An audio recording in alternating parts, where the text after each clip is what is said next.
नमस्कार स्टूडेंट्स, आप लोगों के लिए मेरे द्वारा संचालित नवबोध प्रकाशक द्वारा प्रकाशित लेखाशास्त्र अकाउंटेंसी क्लास 12th के स्टूडेंट्स के लिए बैक साइड के क्वेश्चंस क्रियात्मक प्रश्नों के हल की सीरीज चल रही है। इसी क्रम में हम देख रहे हैं चैप्टर नंबर 6 साझेदारी का विघटन, डिसोल्यूशन ऑफ पार्टनरशिप फर्म। बच्चों, इसमें हम देख रहे हैं कि जनरल एंट्री किस प्रकार से बनती है, जिसमें आज देखेंगे हम क्वेश्चन नंबर 6, 7 और 8 किस प्रकार से इसमें हम जनरल एंट्रीज पास करेंगे। अगर बच्चों आप इस चैनल में नए हैं या पहली बार देख रहे हैं तो तत्काल चैनल को सब्सक्राइब कर दीजिए, आइकॉन बेल को पुश कर दीजिए, जिससे कि आपको आने वाले सभी चैप्टर्स के वीडियो की सूचना आपको मिल सके। चलो बच्चों, देखते हैं अपन क्वेश्चन नंबर 6 और 7, 8 में हमको क्या कहा है और किस प्रकार से इसकी जनरल एंट्रीज पास की जाएगी। बच्चों, इसमें बता रहा है कि निम्न स्थिति में आवश्यक जनरल एंट्री कीजिए, बोल रहा है। ए, 85,000 रुपये के लेनदारों ने 40,000 रुपये रोकड़ और 43,000 रुपये के विनियोग को का अपने दावे का पूर्ण भुगतान स्वीकार कर लिया। तो बच्चों, यहाँ पर जो लेनदार 85,000 रुपीज़ है और हमको इसमें 40,000 रुपये कैश पेमेंट हो रहा है और 43,000 रुपये जो बैलेंस शीट के हमारा जो इन्वेस्टमेंट है इनके पास, उसमें आपस में एडजस्टमेंट कर रहे हैं। तो जो एडजस्टमेंट किए जाते हैं वो ऑलरेडी रियलाइजेशन अकाउंट के एसेट साइड, डेबिट साइड में आपने ऑलरेडी इन्वेस्टमेंट को लिख चुके हो और क्रेडिट साइड में ऑलरेडी आपने लेनदार को लिख चुके हो। तो इन दोनों का जो डिफरेंस होता है ऑटोमेटिक हमारे रियलाइजेशन अकाउंट में उसका इफेक्ट पड़ चुका है, इसलिए यहाँ पे उसी की एंट्री की जाएगी जो पेमेंट्स किए कर रहे हैं या जो हमको एक्स्ट्रा पेमेंट मिल रहा है। तो यहाँ पे हम केवल एंट्री जो बनेगी 40,000 रुपये के नगद भुगतान की एंट्री बनेगी। बाकी जो दावे को एडजस्ट किए वो ऑलरेडी रियलाइजेशन अकाउंट में आपस में एडजस्ट हो चुके हैं। तो चलिए बच्चों, इसमें पहली एंट्री हमारी जो बनेगी आपकी,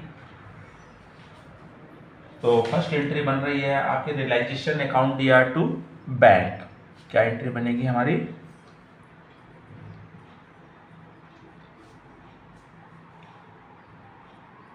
realisation account DR to bank और यहाँ पे केवल 40,000 रुपये भुगतान की एंट्री बनेगी। बाकी जो आपस में एडजस्टमेंट किए हैं वो ऑलरेडी हमारा रियलाइजेशन अकाउंट में एडजस्टमेंट हो चुका है, इसलिए इसकी दोबारा एंट्री नहीं होगी क्योंकि ऑलरेडी उनको एसेट्स और लायबिलिटीज को ट्रांसफर कर चुके हैं। Payment to creditors in full settlement में उनको हमने पेमेंट कर दी। दूसरा ट्रांजेक्शन बोल रहा है यहाँ पे एक 16,000 रुपये के क्रेडिटर्स हैं जो 18,000 रुपये मूल्य की मशीन को अपने दावे में लेने के लिए स्वीकार करता है। तो यहाँ भी ऑलरेडी हमने क्रेडिटर्स को और एसेट्स को रियलाइजेशन अकाउंट में ट्रांसफ़र कर चुके हैं, इसलिए इनका दोनों का जो डिफरेंस है ऑटोमेटिक रियलाइजेशन में इफेक्ट कर चुका है, इसलिए दोबारा इसको और रियलाइजेशन में हमको ट्रांसफ़र करने की ज़रूरत या पेमेंट एडजस्टमेंट करने की ज़रूरत नहीं होती है। तो इसलिए इसकी कोई दूसरे की नो एंट्री होगी।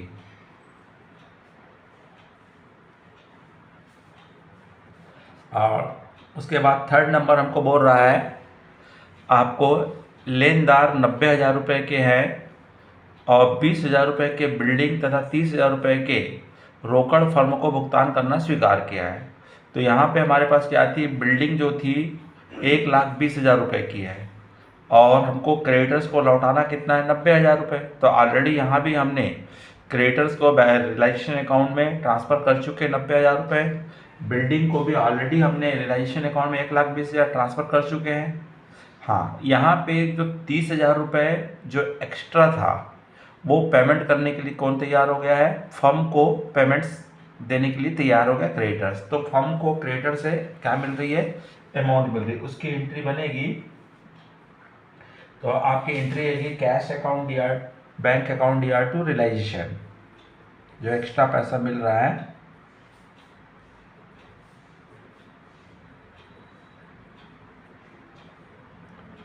रियलाइजेशन अकाउंट, यहाँ एंट्री में हम लिख देंगे amount received from creditors, amount received from creditors in full settlement.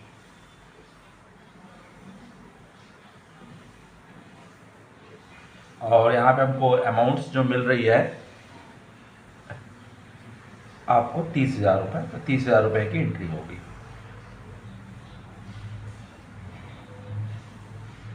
तो इस तरह से इसमें इस प्रकार से एंट्रियाँ पास की जाए। क्वेश्चन नंबर 7 हम देखेंगे। तो क्वेश्चन नंबर 7 में हमको बताया है वसूली व्यय से संबंधित व्यवहारों को रोजनामचे में जनरल एंट्री कीजिए। ये कॉमन है, इसमें कोई विशेष एडजस्टमेंट नहीं है पहला वाले में।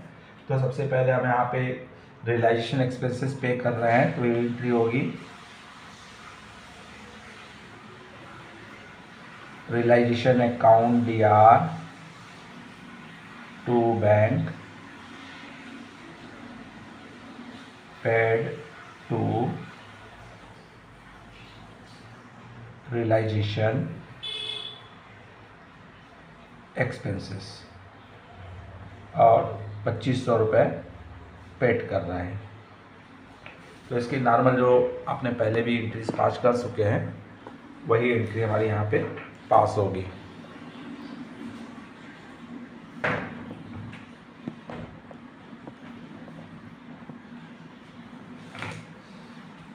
सेकंड में हमको यहाँ पे क्वेश्चन में बोला हुआ है, सेकंड ट्रांजेक्शन बोलता है वसूली व्यय की राशि 3,000 रुपये का भुगतान अशोक द्वारा जो कि एक साझेदार है किया गया।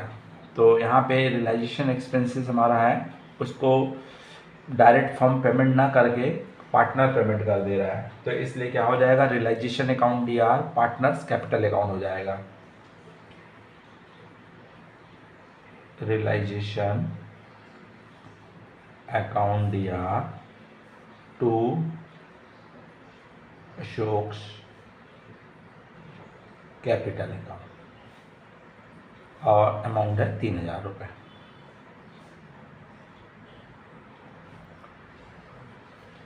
यहाँ पे हमको एडजस्टमेंट लिख देंगे expenses paid by partner, expenses paid by partners. Third entry बोल रहा है इसका वसूली व्यय 2,300 रुपये तरुण द्वारा व्यक्तिगत रूप से किए गए।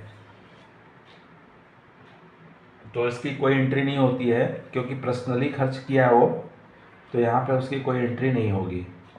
वसूली व्यय 2,300 तरुण द्वारा व्यक्तिगत तौर पर दिए गए, तो इसकी यहाँ पे नो एंट्री, क्योंकि वो ना तो पार्टनर है ना तो कैश पेमेंट कर रहा है।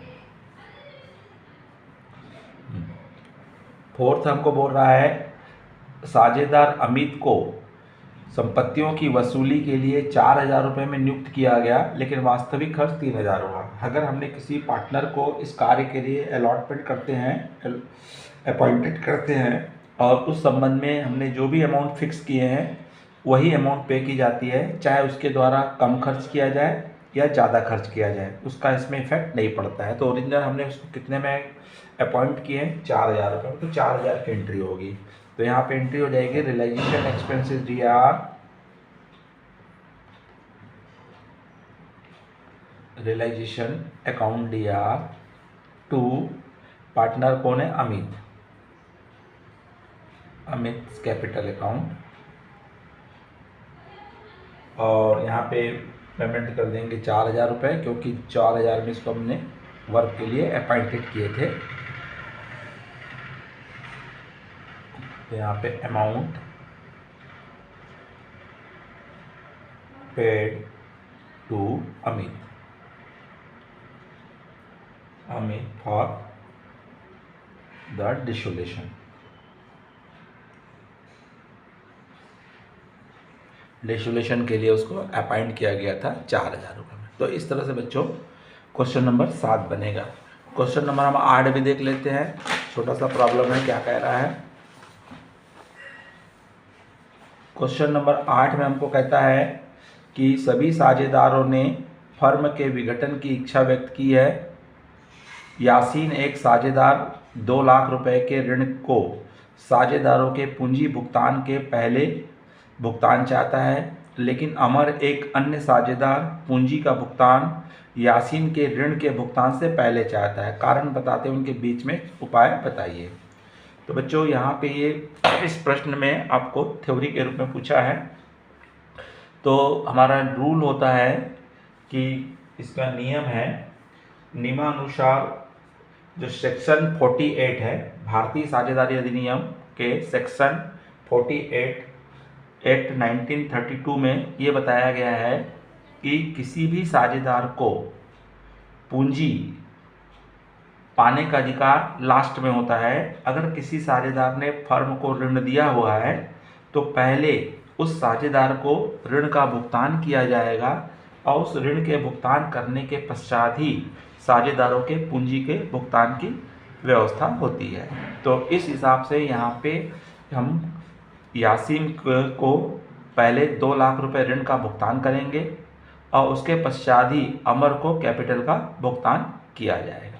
तो क्या कहा मैंने कि नियम हमारा है साझेदार अधिनियम 1932 के सेक्शन 48 में कहा गया है कि सर्वप्रथम साझेदारों को ऋण का भुगतान किया जाएगा, उसके पश्चात ही साझेदारों को पूंजी का भुगतान किया जाएगा।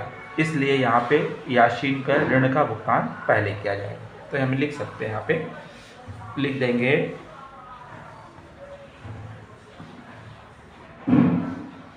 भारतीय साझेदारी अधिनियम 1932 सेक्शन 48 के अनुसार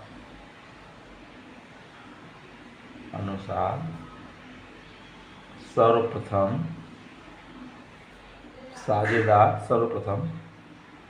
साझेदार के ऋण का भुगतान किया जाता है।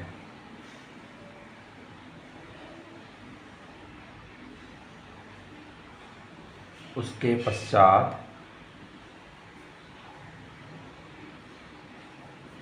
साझेदारों की पूंजी कैपिटल का भुगतान करना होता है। अतः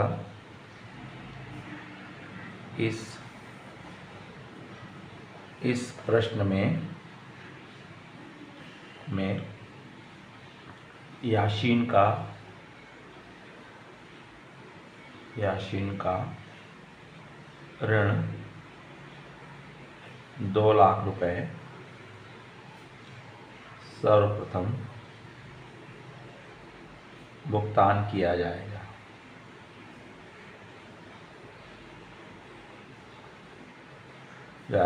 उसके पश्चात अमर की पूंजी का भुगतान होगा।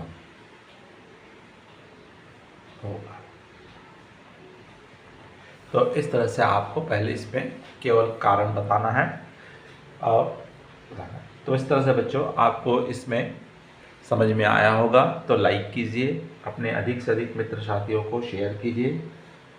नमस्कार, जय हिंद, जय भारत।